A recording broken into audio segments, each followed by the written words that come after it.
is our space here, space 296. Very quiet over on this side of the park. There's the bathrooms over there, a nice park, gazebo. But this is our space. Good sized space. And during the day I can park my Jeep over here because it's shady on this side. So yeah, these are big spaces at Santee Lakes. Just a quick video. There's space 199 with the new occupant. Big park. This is the pool area. Do a quick video review of this place. Nice pool, nobody's even using it, it's all heated. There's a 4-foot pool, a regular pool, and a jacuzzi. Nice big wide roads. Other areas over here. Playground for the little rugrats. Today's Sunday. Many spaces are vacant. This is in the shorter term area.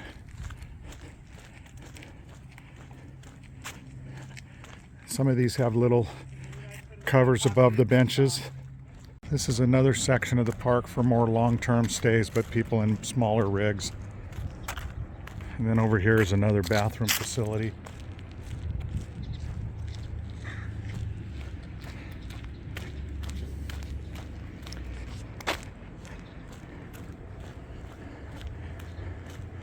Quite a few vacant spaces over here too. For example, this is space 112 right there on the park map.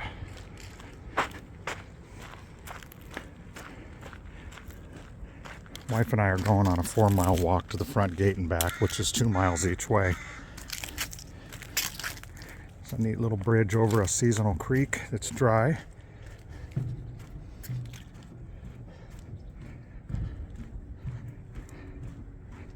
This is the back side of Lake 7. There's the cabins across the lake. This is a big walking loop people take. It's about 2 miles each way, or 4 miles total from where we're camped in the back. There's a road here you can walk on. It goes back towards this way. Wife and I do this several times a week.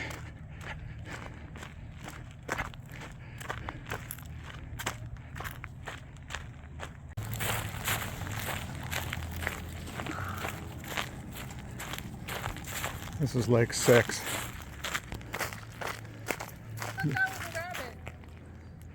And those are camping spaces along the edge of the lake, which is kind of nice.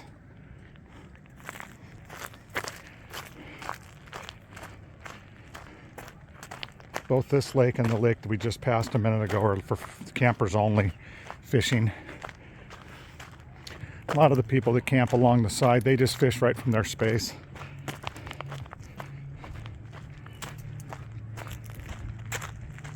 This is one of the main park areas. People can come here and have picnics, parties. I've even seen wedding receptions here. There's plenty of place to park. Although there is construction going on, they're redoing a major water line. This big pipe's going to be sucked down into the ground on the south end in a few weeks. People can rent these neat little paddle boats. There's one here. They're like pedal boats.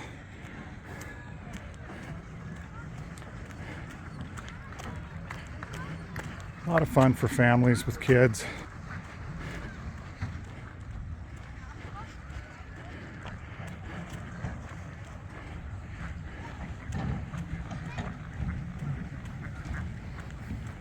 This particular lake on this part has several little islands and waterways. This is a little island right here. You can picnic out there. Tons of different kinds of birds. There's a Canadian goose.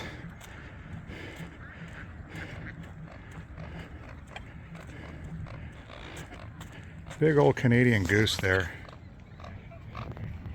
He's just chilling out.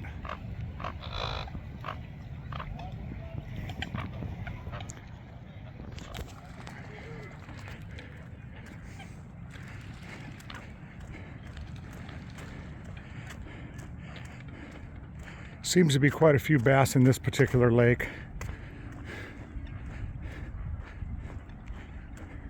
This is Lake 5, by the way.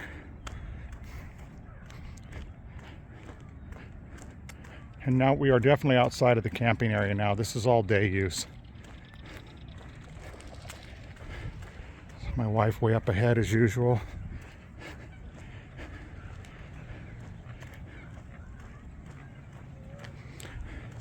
There's the main store. There's a little restaurant in there. Angry Pete's Pizza. There's a big deck behind it. You can sit out on the deck. I mean, that store sells everything from See's candy to sandwiches, soda, fishing tackle. Some people fishing here.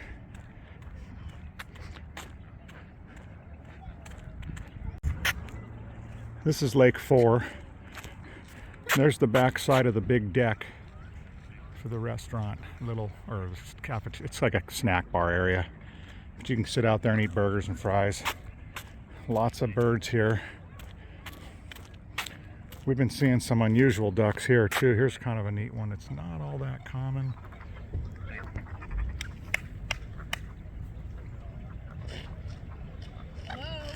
Here's your regular mallards here.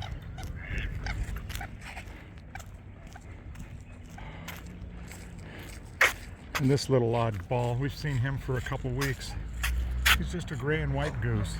I don't know what the story is. He's different than the Canadian geese. Somebody might chime in and say what kind of a goose that is.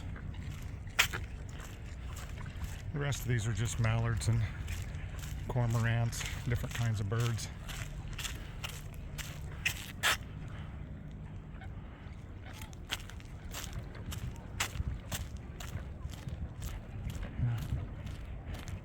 Yeah, here's some more of these kind of almost like hybridized ducks.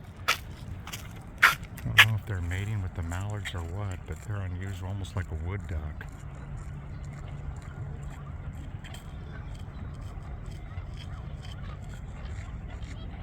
That one there is like almost reddish color. It's funny how they all seem to get along.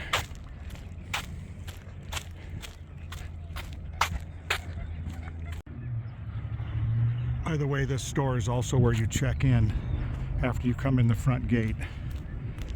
It's the main store where all the boats are. This is Lake 3. They've got all their Christmas light decorations set up. They put on a light display. You have to pay a small fee to drive in here. It's quite a nice display, actually. Goes around these lakes, and it's really neat because the Christmas lights reflect off the lake.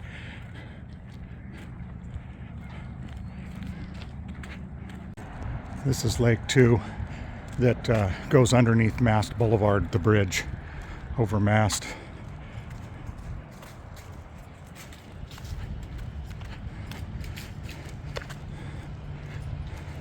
This is one of the bigger lakes in the area. We're getting down closer to the front gate area.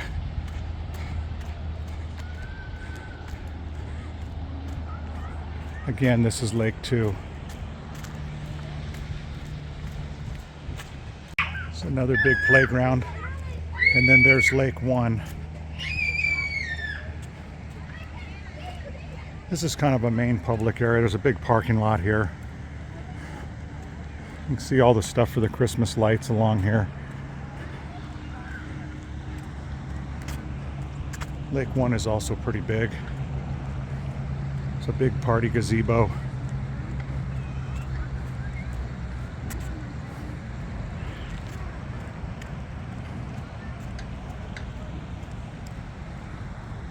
Some people over here fishing.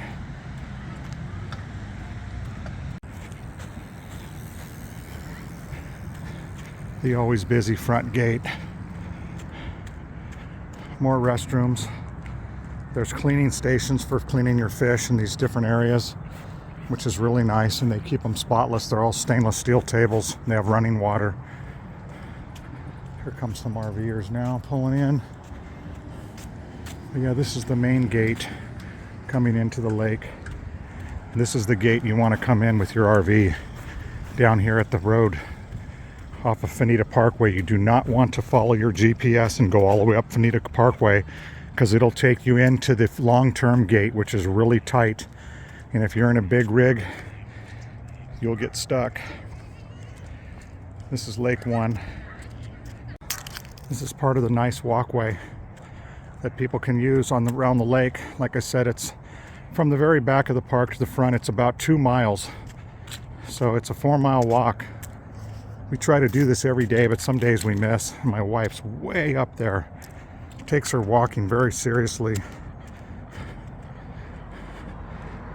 Like I said, this is again Lake 1. There's the Padre Dam offices.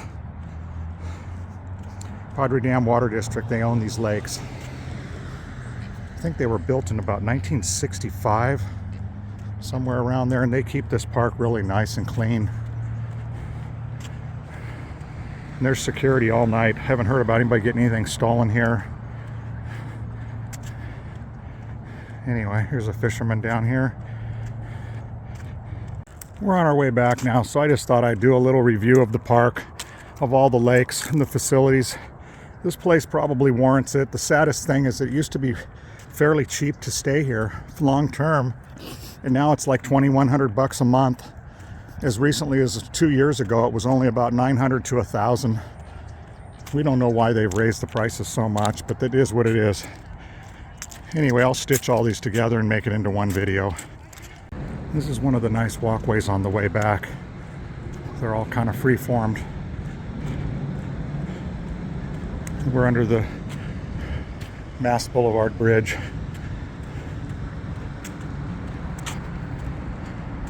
You see the stuff set up for the light display for Christmas. Anyway, this guy here might have just caught a fish.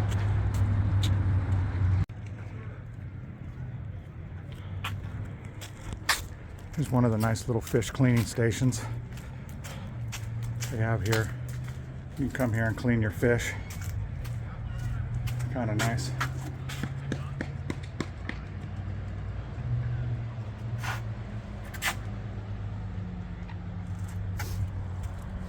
This is the back side of the little area where you can sit out and eat a burger and fries.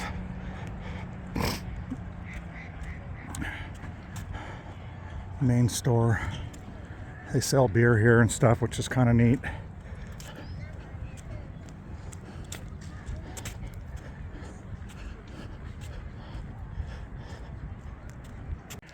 This here is the Lakeshore Loop on the Fanita Parkway side. Spaces 1 through 55, as you can see here. This loop, of course, has its own bathroom facilities, and the spaces here allow you to be right on the lake. I photographed this in the earlier part of my video from the other side when we were walking. We were walking on that road over there by the pipe you can see across the lake. Now we're on the opposite side on our way back. Like I said, this is the Lakeshore Loop. This is the main road going back to where we are, and the road the other way towards the front gate. A little different over here. You can have open fires over here in a fire ring. A few different things. Whereas back where we're at, you got to have a contained fire pit, more or less. And there is a little bit of noise on this road during the day sometimes, because that's a residential area and there's quite a few houses up in there. Still the same area, the 1 through 55 spaces. But these are all lakeside spaces, so, and a little more transient. People having some fun over here with a fire. Seeing a lot of really neat new trailers. There's a lot of really nice little tow behinds now.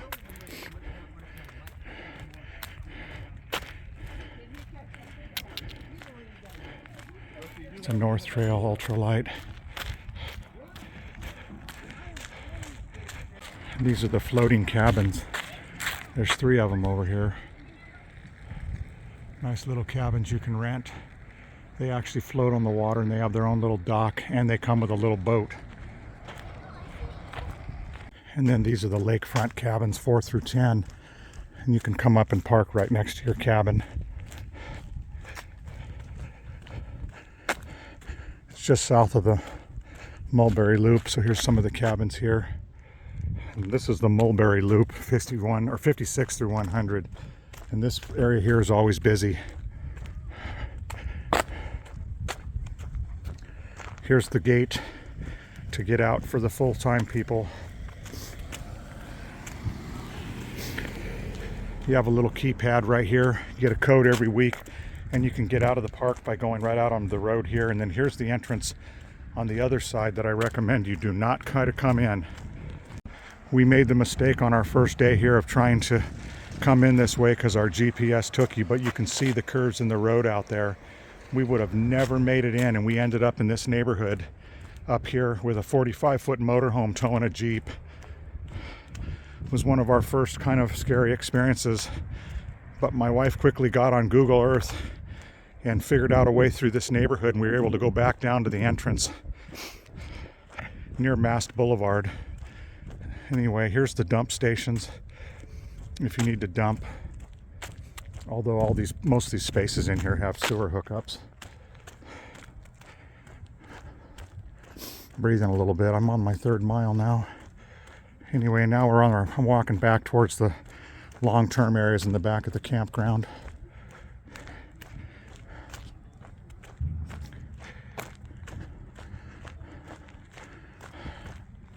This is called the East Willow Loop. Spaces 169 through 197. I already photographed this earlier, but you can see how many of these are empty. And it's Saturday night. But it is also December 9th. This park also has a massive RV storage facility all underneath these solar panels. This park has, what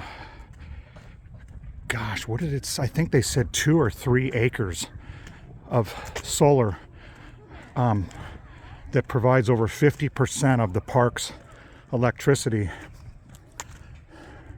I don't know how much it costs to store rigs up here, but we do see people coming in, getting them and taking them out. There's this one here, and then there's one way up in the back.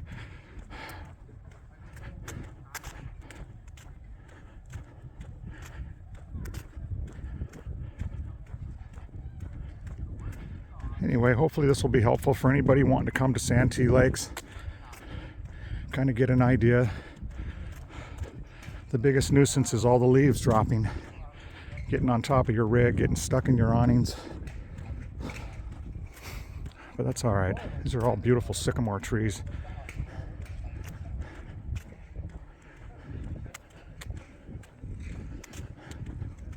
Speed limit in here is 15 miles per hour. And I do recommend going that speed because there's a lot of kids, little kids riding around here on scooters and bikes. And a lot of them now have electric scooters and electric bikes that go really fast. And the technology's outpacing the parents' abilities to realize how unsafe a lot of those things are for little kids. So this is Willow Loop, 115 to 168. Back here, a lot of families with kids. It's right near a big playground, which we're coming up on. This is the West Oak Loop, space 198 through 258. That was our space when we first got here that we loved, with the big gazebo. And then now we're over here in the East Oak Loop. Spaces 259 to 300. Most of the people back here are longer term and they decorate, which is nice. All these big trucks.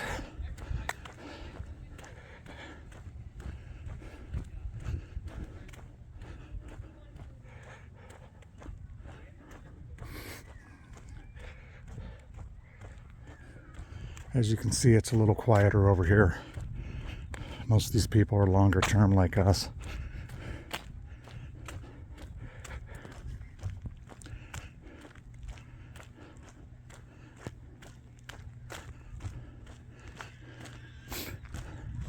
They have little trails all over the park to kind of help you cut through without violating somebody's, walking through their campsite, which is a no bueno. Definite pet peeve of mine I've learned really quick.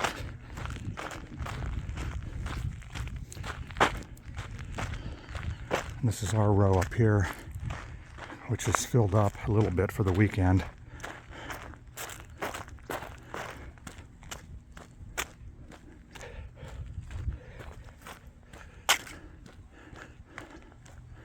Oh, looks like we got a new neighbor. That's not good. Got this cool little creek that runs past our rig.